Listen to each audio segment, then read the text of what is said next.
एक गांव में मोहन रहता था। वह अकेला था। उसकी पत्नी का देहांत हो चुका था। मोहन बहुत अमीर था, लेकिन उससे भी ज्यादा दयालु। वह हमेशा गरीबों की मदद करता था, इसलिए गांव वाले उसे बहुत सम्मान देते थे। गांव का मुखिया रघु मोहन से जलता था। वह किसी की मदद नहीं करता, बल्कि ब्याज पर पैसे देकर लोगों के घर हड़प लेता था। जब भी ऐसा होता, मोहन आकर गरीबों को बचा लेता। एक दिन रघु ने मोहन से कहा, इतना दान करोगे तो एक दिन सब खत्म हो जाएगा, तब कोई साथ नहीं देगा। कुछ समय बाद मोहन की सारी दौलत खत्म हो गई। उसी दिन रघु एक गरीब का घर नीलाम कर रहा था। मोहन ने आखिरी पैसा देकर उस परिवार को बचा लिया। रघु हंसकर बोला, अब तुम सड़क पर आ जाओगे, कोई मदद नहीं करेगा। लेकिन अगले दिन पूरे गांव ने मिलकर मोहन के लिए एक सुंदर घर बना दिया। ये देखकर मोहन रो पड़ा और रघु शर्मिंदा हो गया। एक गांव में गोपाल नाम का एक मेहनती किसान रहता था। वह अपने छोटे से खेत में खेती करके बड़ी मुश्किल से अपने परिवार का पालन पोषण करता था। उसी गांव में रघु नाम का एक जमींदार रहता था, जो बहुत ही घमंडी और लालची था। वह किसानों को कर्ज देता और बदले में उनसे अजीब अजीब शर्तें रखता। शर्त में किसानों को हराकर वह उनकी सारी फसल हड़प लेता था। इस तरह सालों से गांव के सभी किसान परेशान थे। वे साल भर मेहनत करते, लेकिन फसल जमींदार की हो जाती।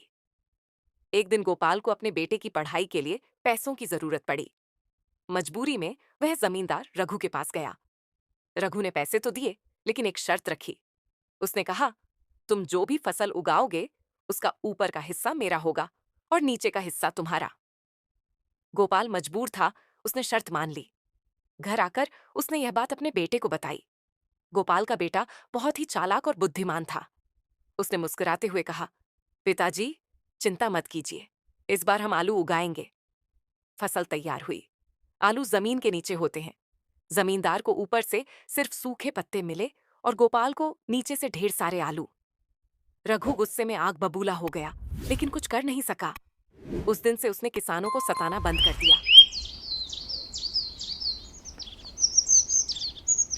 एक गांव में रमेश अपनी पत्नी और बेटे के साथ गरीबी में रहता था। वह हर साल मेहनत से फसल उगाता, लेकिन बारिश के कारण सब नष्ट हो जाता। जमींदार का कर्ज बढ़ता जा रहा था। एक दिन जमींदार अपने गुंडों के साथ आया और धमकी दी, एक हफ्ते में पैसे नहीं दिए तो खेत और घर छीन लूंगा। रमेश टूट गया। अगली सुबह वह उदास मन से खेत गया। तभी उसने एक घायल पक्षी को तड़पते देखा।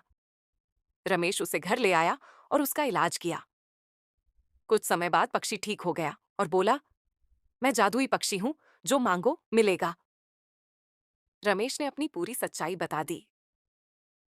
पक्षी ने उसे सोने से भरा एक संदूक दिया और कहा, इसका सही उपयोग करना और गरीबों की मदद करना। रमेश ने कर्ज चुका दिया और ईमानदारी से खुशहाल जीवन जीने लगा।